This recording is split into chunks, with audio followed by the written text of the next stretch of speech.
So we are reading in these verses Kapila's instructions to his mother, Devahuti, and about Ashtanga Yoga and the practice, and how the Ashtanga Yogi advances in his spiritual understanding and realization. And in these verses that we are reading today, it is description of the yogi who is fully awake, pratibuddha vastuhu, pratibuddha meaning awake to spiritual reality. That is his position, and what he is perceiving, what he is experiencing, that is being described in these verses. Yatha ulmukhat vishmulinghat dhumat vapi svasambhavat apyatmatvena abhimatat yathagni pruthag ulmukhat. Kapila Deva is describing with an example ulmukhat, the blazing firewood, vishpulinghat, sparks coming from the fire, dhuma, the smoke, svasambhavat, all of them have come from the firewood, atmatvena abhimatat, atmatvena, by its own nature, atmatvena abhimatat. Very nicely Prabhupada translated these verses. Abhimatat, intimately connected. We will see why this translation of this word is interesting and important. Intimately connected. Yatha agnihi ulmukhat, pruthak ulmukhat, yatha agnihi, just as the fire, pruthak ulmukhat, once again, the firewood, the blazing firewood, pruthak is different or separate. So,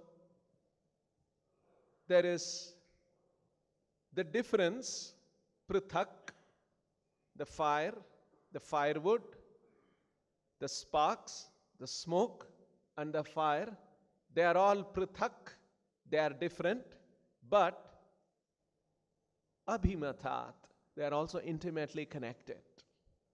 You cannot separate them. So the blazing fire is different from the flames, from the sparks, and from the smoke, although all are intimately connected because they are born from the same blazing wood, ulmukhat, svasambhavat, ulmukhat. And in the next verse, he's now bringing the comparison to what we are trying to understand in the material world, the material situation. Bhuta refers to Panchabhutas, the 5 elements. Indriya refers to the senses. Antahkaranat. Karana means instrument. To work, we use our instruments, our hands and legs. They are all our instruments. But there is another internal instrument, antahkaranat, which is the mind, subtle body, which drives the bahya karanat, these external instruments. So, bhuta, indriya, antahkaranat, pradhanat. Pradhana is the unmanifest material nature. Pradhana is unmanifest, and when it is manifest, it is known as prakriti. Prakriti and pradhana. So, pradhana, the material nature, jiva sangnithat, and there is the jiva, known as the jiva, jiva sangnithat, atma, referring to the Supreme Lord, Paramatma, tatha, in the same way, prithak in the same way are different. Drishta, and this Atma, Paramatma, is the one who is witness. He is the seer. Bhagavan Brahma Sangnitaha, and that Bhagavan who is also known as Brahma Sangnitha, known as Brahman. So the Supreme Personality of Godhead, who is Bhagavan, who is known as Param Brahma, Param Brahma Sangnitha, is the seer, Drishta. He is different, Prithak, from the Jiva soul, Jiva Sangnitat, or the individual living entity, who is combined with the senses, Indriya, the 5 elements, Bhuta Indriya, and consciousness, the Antakaranat. So, these 2 verses, Prabhupada has explained that the status of real knowledge is explained in this verse, in connection with the previous verse. So what is the enlightened yogi's perception of this world? This is the subject matter that is being described here. Because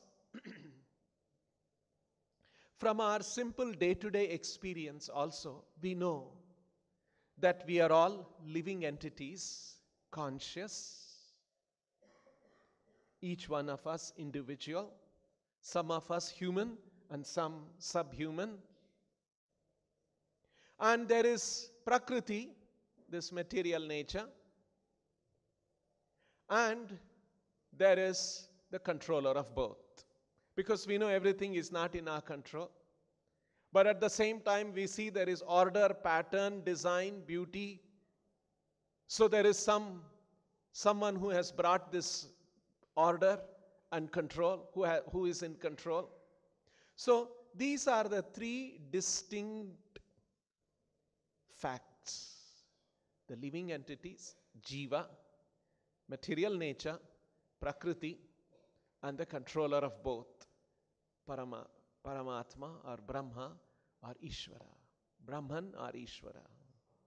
So now the Vedic literatures are trying to articulate the interrelations between these 3, Jiva, Prakriti and Brahman. How are they interrelated? Because the Jiva is merged in this body. It's very difficult to disidentify, separate the Jiva, because it works in an integrated manner. I think, I feel, I desire, and as I desire, my body responds, and I work with the material nature, and material nature responds. So, very clearly, there is the soul, but at the same time the material body. But then very often we encounter something known as a death. And when death happens, we see that the material body is lying there. But something is missing. The one who was experiencing the living entity is missing. So we understand that there is the material body, there is a living entity that is now gone away. And what do we do with the material body? We just either burn it or bury it, and then it once again merges with the Prakriti. Now all of this is going on under the control of Ishvara or Brahman. Now what is the relation between all of these 3? Is the subject matter of Brahma Vidya or Vedic knowledge. So of course some people may say, why worry about all these things? There are a lot of people who think, why bother about all these things? Such people who think that these are all, just go on living, just enjoy life, no? Why are you putting your mind into all? Large number of people are like that. When the living entity's consciousness, the mind, the intelligence, his convictions, when they are influenced by a certain material nature, the Vedic literature is described, known as Rajoguna and Tamoguna, then that impetus for seeking that understanding is at the minimal or practically absent. That's why, by and large, most people don't want to seek any of those things. Although it's very relevant. It's not irrelevant, because one day, let's enjoy this world, let's be happy in this world, we are saying, but one day it's going to come to an abrupt end. We have to close our eyes to that phenomena and be engaged in this material world. But it is a fact, every now and then, we read in the newspapers, we see something happening in our family, in our neighbors, among our friends, something known as the phenomena called the death, which abruptly ends that person's existence in this world. So we encounter that. So we may want to forget that, but there is always a sense of wanting to know that, especially in the human form of life. Because the three gunas, when that impetus to know is coming from sattva guna, and these three gunas, sattva, rajas, tama, are continuously interacting in this material world and influencing the consciousness of the living entity. So, there are instructions in the Vedic literatures which are meant for the people who are in Rajoguna and Tamoguna, who just want to have good time in this material world.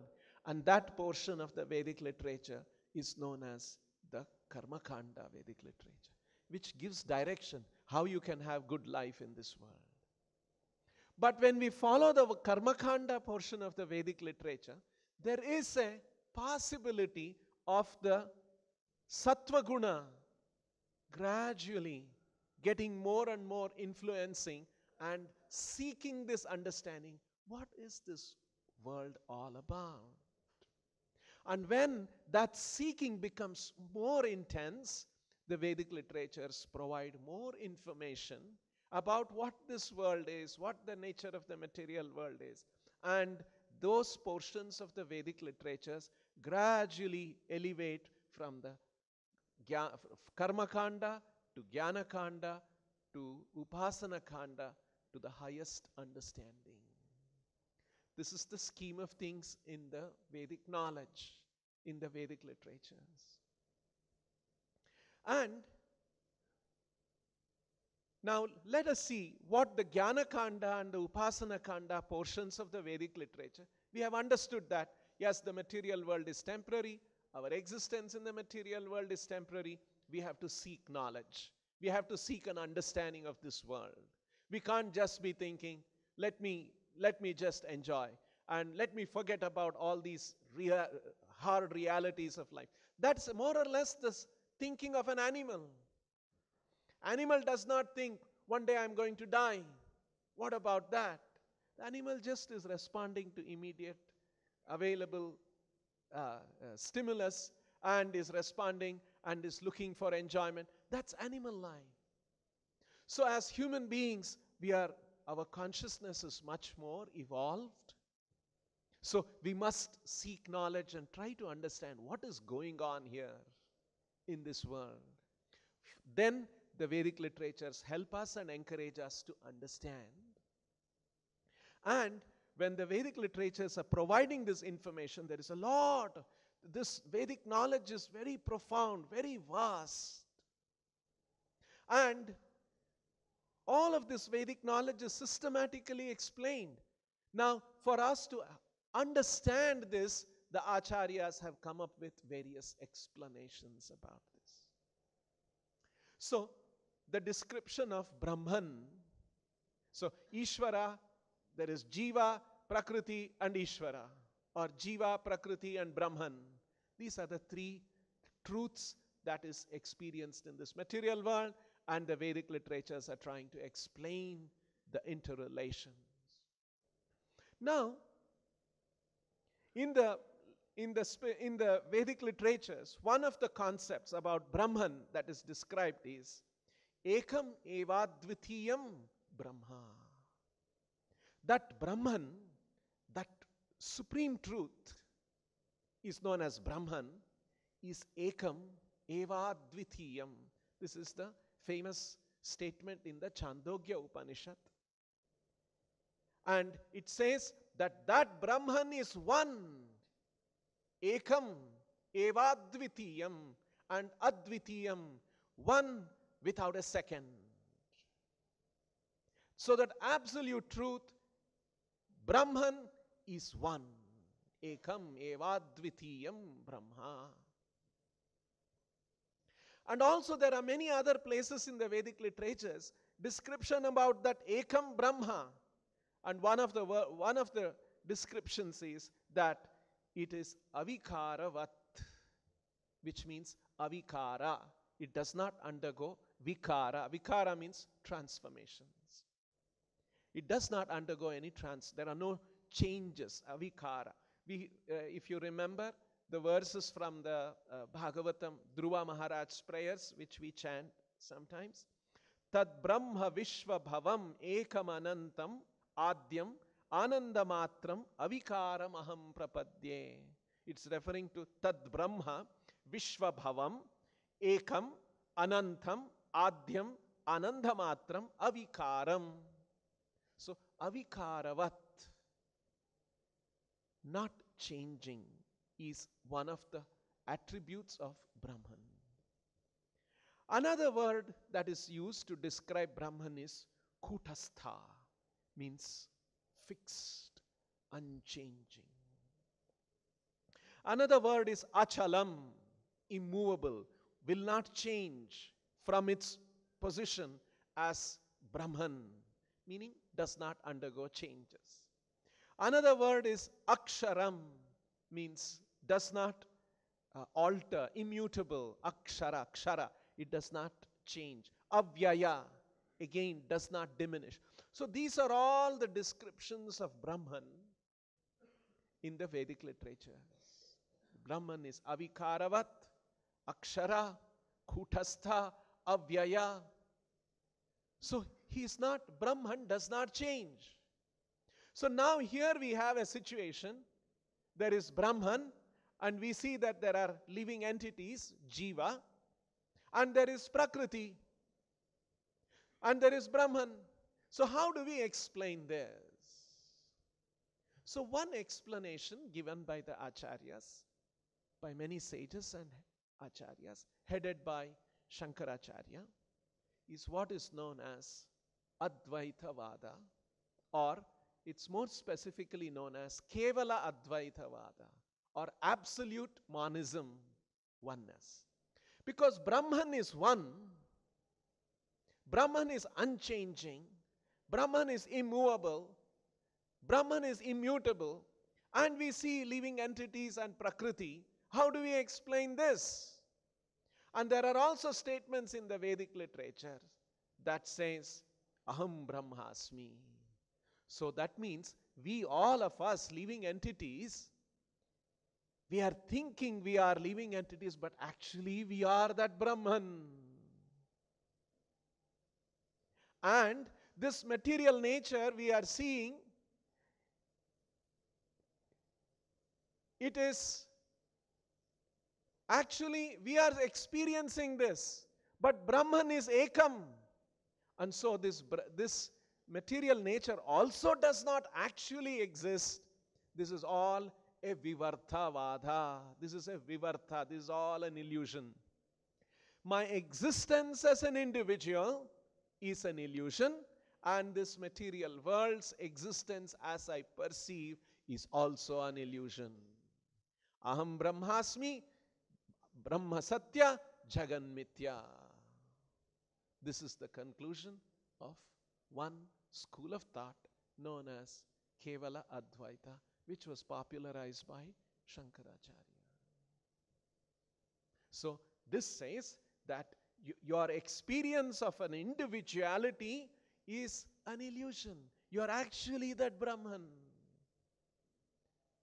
And your experience of the material world is also an illusion, because Brahma Satya and this Jagat is Mithya. So this explanation is known as the theory of illusion or Vivartavada. Actually, when you look at the Vedic literatures little more carefully, the Vedic literatures have many more things to say about Param, about Brahma. Like, for instance, the Vedic literature says, Parasya Shaktir Vividhaiva Shruyate. It also describes that Brahman has Parasya Shaktihi Vividhaiva Shruyate. That Brahman is also said to have multifarious energies. That is also a fact, because that's also a statement from the Upanishads. So there is Brahman, and the Brahman has multiple energies. Now, an alternate description based on, again from the Vedic literatures, another school of thought that is described is that, yes, Brahman is Kutastha, Avikaravat, Akshara and Achala, will not move, will not transform, but his energies undergo transformation. And this is known as Parinama Vada. Parinama means transformation, the theory of transformation, which is actually another school of thought that is describing what is actually happening in this world. So there are statements that the living entities are amsha, like Krishna's statement, Mama Ivamsho Jiva Loke Jiva Bhuta Sanatana. The living entities are my amsha. And who is he? Krishna, Param Brahma, Param Dhama, Pavitram, Paramam Bhavan. He is the Param Brahma. So there are statements like this as well. So how do we make the sense out of it?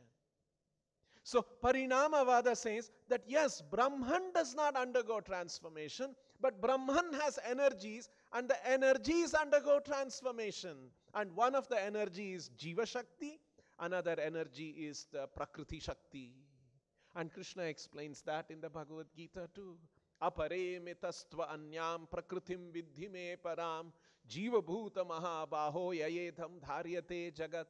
The jagat is a prakriti, but it is apara prakriti. There is, apart from the apara prakriti, there is a para prakriti, jiva bhuta. So Krishna's explanations are there in the Bhagavad Gita and many other Vedic literatures. So the Parinamavada says that yes, Brahman is there, Brahman has energies, and the energies undergo transformation. Because transformations and mutations and changes is a fact of our experience in this world. We are all seeing that, how our bodies are changing. We were born as small babies, and our body is changing, and it will continue to change.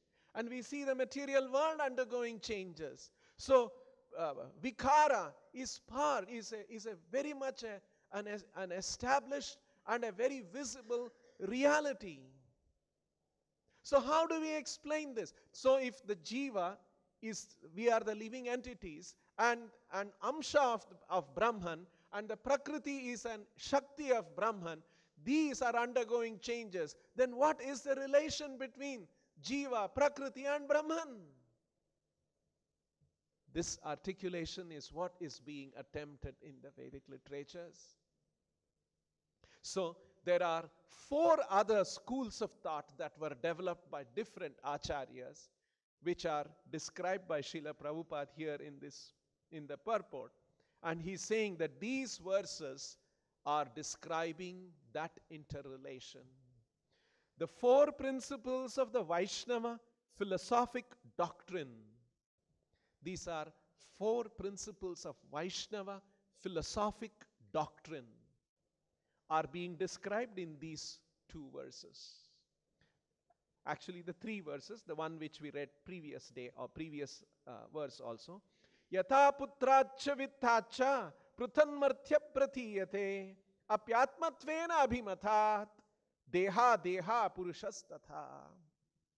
So 2 sets of examples Kapila Deva has given. Yatha putracha vittacha.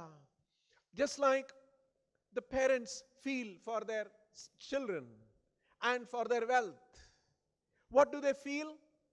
They are connected with their children and their wealth, and they feel abhimatat. They are connected, intimately connected. They feel affection. And prithak, they are also different. The son is not the same as the father. The father is different, the son is different. The wealth is different, the father is different. The father has the wealth. So there is difference, but at the same time there is connection. And in the same way, in the next verse, Kapila Deva is saying, Yatha ulmukhat vishpulingat dhumat Yatha pruthak abhimathat api. There is pruthak, there is difference. There is abhimathat api. There is intimate connection as well. So, the different acharyas, four acharyas developed this understanding, and the four philosophic doctrines are Shuddha Advaita. Shuddha Advaita is a Vaishnava Siddhanta which says that there is pure monism. There is no difference. In a sense, there is no difference between the father and the son. Sometimes when we see the son, we see the father. Hey, this is the son. I see the father here. So there is merit in that understanding too. Because they are intimately connected.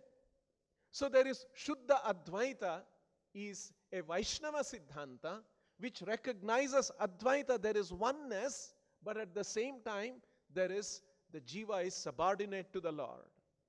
Another philosophic doctrine is Dvaita Advaita, recognition of monism and dualism. There is oneness and difference. Vishishta Advaita, there is oneness, but at the same time, all of these different energies have their Vaishishtya or their individuality or specific nature. This is Ramanujacharya's philosophy. And the common and simple example that is given is a green bird flies into a green tree. Prabhupada quotes this. Once the green bird flies into a green tree, you cannot see. It is Advaita, oneness. But at the same time, the bird has not merged into the tree. It is an individual bird still. So there is individuality. The bird is maintaining its Vaishishtya as a bird, although it has merged into the green tree and has become one with the greenness of the tree. So Advaita, at the same time, Vaishishtya is also maintained. So the living entity, when the living entity goes to the spiritual world, he becomes one with the Lord, spiritually one, but at the same time he maintains his individuality. And Shuddha Dvaita, or purified duality, which is again describing the difference. Just because there is oneness, please don't think that you are one with the Lord, you have become the Lord, you are the Lord. No, that's another kind of ignorance. So there is Dvaita also exists. Now, what happens in the material world, in the Kali Yuga, the last nearly 5,000 years or 3,000 years, all of these different understandings have been explained by the different acharyas. There is Shankaracharya teaching Kevala Advaita. Shuddha Advaita was taught by Vishnu Swami, and Vishishta Advaita by Ramanujacharya, Dvaita by Madhvacharya, and Dvaita Advaita by Nimbharaka.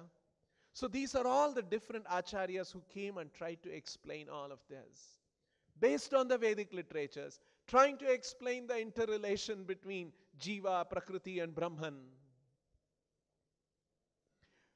But most people think that these are all contending arguments between the different schools of thoughts. Whereas Chaitanya Mahaprabhu says, no. Especially these four Vaishnava principles and doctrines, they are not competing, contending arguments. They are all harmoniously trying to describe the same truth. Of course, Kevala Advaita is an aspect of ignorance which was also taught by the Acharya by Lord's plan, because there was a certain requirement of that at a certain time. Asat, That is why Mayavadam Asat Shastram. So it is the Vivartha Vada has a certain place at a certain time. It was essential, but it is not the final truth. So Chaitanya Mahaprabhu takes all of these four Vaishnava doctrines and he integrates, synthesizes and presents what is known as the Achintya Bheda Abheda Tattva. So these verses here described by Kapila is an example of how there is Prithak and Atmatvena. There is difference between us and the Lord. At the same time, we are intimately connected with the Lord. This material energy, material world is intimately connected with the Lord. And there is intimate connection and at the same time difference. And this is the correct and complete understanding. And we see all of these things being explained by Kapila, and that Muni who is that's Ashtanga Yogi, who is in an advanced stage, Pratibuddha Vastu, who is awakened fully, who is no more in ignorance, is able to see all of these things very clearly. That is what is being described here in the Vedic literatures. And Chaitanya Mahaprabhu's important contribution is that these are not contending philosophies. Prabhupada explains all the four acharyas are in the same movement. The movement of the Lord, which is to liberate the living entity from this material entanglement and ignorance and bring him back to the spiritual world. And this kind of a clear, harmonious understanding is presented by Chaitanya Mahaprabhu and articulated by Srila Prabhupada in English language. Otherwise, most scholars are completely confused. They are intellectually discussing this Vada, that Vada, endlessly arguing, but they don't know ultimately what is the purpose, what is the intent of all of these descriptions in the Vedic literatures. We'll stop here. Grantaraj Srimad Bhagavatam ki, Srila Prabhupada ki.